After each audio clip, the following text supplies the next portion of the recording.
خوش قسمتی کہ میں حضور کا امت، ساری زندگی اس کا شکریہ ادا کرتا رہوں تو کہ شکر ادا۔ ہم حضور کی امتی، نبی انتظار کرتے رہے، نبی منتظر رہے۔ حضرت خلیل اللہ اللہ کی بارگاہ میں پکار رہے ہیں، ربنا وابعث فیہم رسولا، مالک رسول بھیج دے۔ کوئی کہتا ہے لیسا بفظ ولا بغلظ، وہ ترشرو نہیں ہوگا، سخت مزاج نہیں ہوگا، ماتھے پہ شکنیں لانے والا نہیں ہوگا، وہ پیار بانٹنے والا ہوگا، بس وہ آیا جا رہا۔ حضرت عیسیٰ نے تو نام بھی بتا دیا، مبشرا برسول یاتی من بعد اسمہ احمد، لوگوں میں جا رہا ہوں، چلو نام بھی بتا دیتا ہوں، میرے بعد جو آنے والا اس کا نام احمد ہوگا۔ نبی انتظار کرتے رہے، 12 نبیوں نے انتظار کیا حضور کی امت میں ہونے کے لیے، تمنا کی۔ نستورہ راہب انتظار کرتا رہا، بحیرہ راہب انتظار کرتا رہا۔ شب ہجر کی سختیاں کوئی اس سے جا کے پوچھے، تیری راہ تکتے تکتے جسے صبح ہو گئی۔ زندگیاں گزار دی انہوں نے۔ سلمان فارسی کی کہانی سن لو، مجوسی کے بیٹے تھے، حق کی طلب میں نکلے، باپ نے گھر سے نکال دیا، ایک پادری کے پاس جا کے رکے، زندگی بھر اس کی نوکری کی۔ جب اس کا آخری وقت آیا، اس نے کہا میری تدفین کے بعد غموریا چلے جانا، وہاں کا پادری خدا رسیدہ ہے، تجھے اس سے کچھ مل جائے گا۔ کہتے میں وہاں سے غموریا آ گیا، پھر اس پادری کی ساری زندگی خدمت کی۔ جب وہ مرنے لگا تو اس نے کہا کوئی ایسا شخص نہیں ہے جس کے پاس اب میں تجھے بھیجوں، لیکن نبی آخر الزمان کے ظہور کے لمحے آ گئے، تو یہاں سے یثرب چلا جا، وہ اس نبی کی ہجرت گاہ ہوگی، تیری زندگی سنور جائے گی، تو نے بڑی محنت کی ہے، بڑی نوکری کی ہے میری۔ کہتے میں نے اس کو کہا کہیں ایسا نہ ہو میں دھوکہ کھا جو مجھے کوئی نشانی بتا دے۔ اس نے کہا 3 نشانی ہیں، ایک صدقہ نہیں لے گا، دوسرا ہدیہ رد نہیں کرے گا، تیسرا 2 کندھوں کے درمیان مہر نبوت۔ کہتے ہیں میں نے اس کی تدفین کی، یثرب کی جانب جاتے ہوئے ایک قافلے میں شامل ہو گیا، انہوں نے مجھے پکڑ کے اپنا غلام بنا لیا، لیکن میرے پہ مہربانی یہ کی کہ مجھے بیچا جا کے مدینے میں۔ ایک یہودی نے مجھے خرید لیا، میں اس کے باغ میں گوڈی کرتا تھا، کام کرتا تھا، کھجوریں توڑتا تھا، لیکن میں انتظار میں تھا کہ کبھی وہ نبی آخر زمان آئے تو مجھے دید ہو، کبھی عرش پر، کبھی فرش پر، کبھی ان کے در، کبھی در بدر۔ غم عاشقی تیرا شکریہ، میں کہاں کہاں سے گزر گیا۔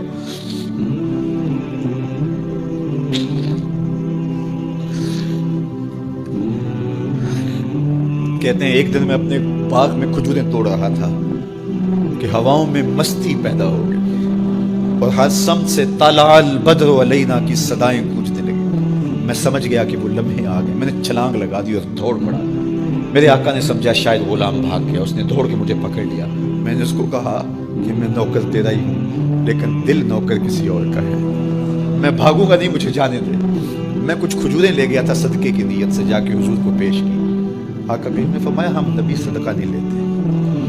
کہتے ہیں نشانی ایک پوری ہو گئی۔ کہتے ہیں کہ میں کچھ دنوں کے بعد اور کھجوریں لے گیا اور میری نیت ہدیہ کی تھی، میں نے پیش کی، حضور نے قبول فرما لی، لیکن میں بھی کہتا تھا تیسری نشانی بھی پوری ہو لے تو پھر مانا۔ اور وہ کیا تھی؟ 2 کندھوں کے درمیان مہر نبوت۔ کہتے ہیں ایک دن حضور میرے باغ میں آئے اور آقا کریم نے اپنے مبارک کندھے پہ چادر رکھی ہوئی تھی اور چادر کی اوٹ میں مہر نبوت چھپی ہوئی تھی، اور میں پیچھے ہو کے دیکھتا تھا، اور میری آرزو یہ تھی کہ کوئی تیز جھونکا ہوا کا آئے اور چادر ہٹ جائے اور میں مہر نبوت کی زیارت کر لوں۔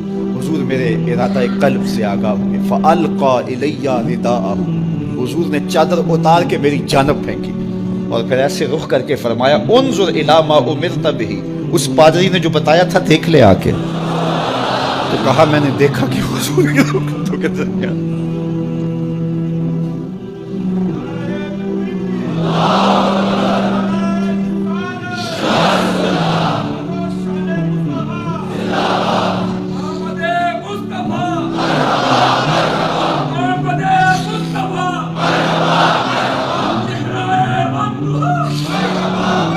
شب ہجر کی سختیاں کوئی اس سے جا کے پوچھے، تیری راہ تکتے تکتے جسے صبح ہو گئی۔ ہم نے تو کوئی انتظار نہیں کیا نا، ہم نے تو کوئی دکھ نہیں سہا، ہم سوئے تھے مقدر جاگ اٹھے۔ ہمارے والد مسجد سے مولوی صاحب کو بلا لائے، انہوں نے کان میں آ کے کہا مبارک ہو تو حضور کا نوکر بن کے آ رہا۔ میرے والد گرامی ایک شعر جھوم کے پڑھا کرتے تھے، محمد جانے جانا ہے، پیغمبر ہو تو ایسا ہو، رسولوں کی بشارت سے مبشر ہو تو ایسا ہو، امر توقیر کا سب کو موقر ہو تو ایسا ہو، کیا ہم کو غلام ان کا مقدر ہو تو ایسا ہو۔ اپنے مقدر پہ قربان نہ جاؤں، آپ اپنے مقدر پہ نثار نہ جائیں؟ ہمیں وہ نبی ملا جو نبیوں کا نبی ہے۔ بنو سعد کے مقدر بھی جاگ اٹھے، اللہ اکبر! کیا وہ خوش نصیب وادیاں تھیں، کیا وہ خوش بخت پہاڑ تھے بنو سعد کے، جہاں حضور نے زندگی کے ابتدائی سال گزارے۔ اللہ اکبر! حضرت حلیمہ سعدیہ کہتی ہیں جب میں حضور کو گھر لے گئی تو میرے گھر میں روشنیاں آ گئیں۔ باقاعدہ عورتوں نے کہا حلیمہ تو اتنی امیر ہو گئی ہے رات کو بھی دیا نہیں بجھاتی۔ بڑے امیر کبیر گھرانوں میں بھی رات کو لوگ دیا بجھا دیا کرتے ہیں، لیکن تو اتنی ہی امیر ہو گئی ہے کہ رات کو بھی تیرے گھر کا دیا نہیں بجھتا۔ تو حلیمہ سعدیہ نے کہا آؤ میں تمہیں بتاؤں میرے گھر میں دیا کون سا روشن۔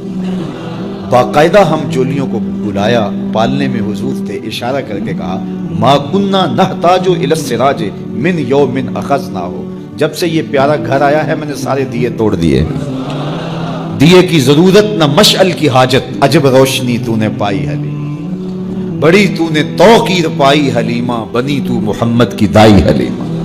کہا ما کننا نحتاج الی السراج من یوم اخذناہ، جب سے یہ پیارا گھر میں آیا ہے میں نے سارے دیے توڑ دیے۔ جہاں روشنی چاہیے ہوتی ہے حضور کو اٹھا کے اس کمرے میں لے جاتے ہیں، وہاں انوار پھیل جاتے ہیں، روشنیاں پھیل جاتی ہیں، کیسے اجالے پھیلے، کیسی روشنیاں پھیلے۔ حلیمہ دا چھپر کھجوری دے تھلے، حوراں وچھالے نوری مسلے، فرش تو عرش تک پہ گئی دہائی، حلیمہ نے لٹ لئی خدا دی خدائی۔ اللہ اکبر! وہ سارا دن تو صحراؤں میں گھوم لیتی تھی، اسے جب بھوک لگتی تھی لبوں کو چوم لیتی تھی۔ بخت جاگے حلیمہ سعدیہ کے، حضور ان کے گھر آئے، اللہ اکبر! جدھر سے گزرتے گئے نور پھیلتا گیا، انوار پھیلتے گئے۔ حضرت سیدہ طیبہ طاہرہ حضرت عائشہ سلام اللہ علیہا فرماتی ہیں کہ میں کچھ سی رہی تھی کہ میرے ہاتھ سے سوئی گر گئی۔ اب حضور کے گھر میں دیے میں جلانے کے لیے تیل بھی نہیں تھا، میں پریشان تھی، سوئی گر گئی، اتنے میں حضور تشریف لائے۔ حضور مسکرائے، کہتی ہے میں نے گمی ہوئی سوئی تلاش کر لی۔ اللہ اکبر! تو یہ روشنی تھی، یہ انوار تھے۔ اللہ اکبر! اذا ضحک یتلالع فی الجدر، جب حضور مسکراتے تھے سامنے والی دیواروں پہ عکس پڑتا تھا۔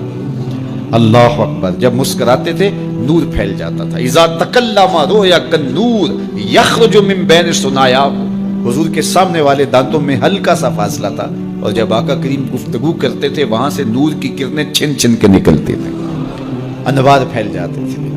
ایسا نوری ماحول، ایسا نورانی چہرہ۔ حضرت ابو ہریرہ بولے کل قمر لیلۃ البدر لم ارى قبلہ ولا بعدہ مثلہ، کیا پوچھتے ہو؟ 14ویں رات کا چمکتا ہوا چاند تھے میرے حضور۔ پھر کہا نہیں نہیں نہیں، حضور جیسا نہ پہلے دیکھا نہ بعد میں دیکھا۔ حضرت حسان بن ثابت پاس کھڑے تھے، کہا دیکھتے کیسے؟ کسی ماں نے جنم دیا ہوتا تو دیکھتے۔ خدا نے وہ سچائی پن چھڑیا جدے وچ محمد نو ٹالیا سی، حسینہ جمیلہ دا منہ موڑ دیتا، محمد بنا کے قلم توڑ دیتا۔ مثل او در عالم امکان متصور نیست، حضرت شیخ مجدد کہتے ہیں حضور کی مثل بزم عالم میں ممکن ہی نہیں ہے، ہو ہی نہیں سکتا۔ اور اقبال کا لہجہ بھی دیکھیے، رخ مصطفیٰ ہے وہ آئینہ کہ اب اس سا دوسرا آئینہ نہ کسی کی بزم خیال میں نہ دکان آئینہ ساز میں۔ تو وہ پیکر تراشا، وہ پیکر تراشا، مکھ چند بدرشا شانی ہے، متھے چمک دی لاٹ نورانی ہے، کالی زلف تیک مستانی، مخمور رکھی ہن مد بھریاں، کیسا جمال دیا، کیسا حسن دیا۔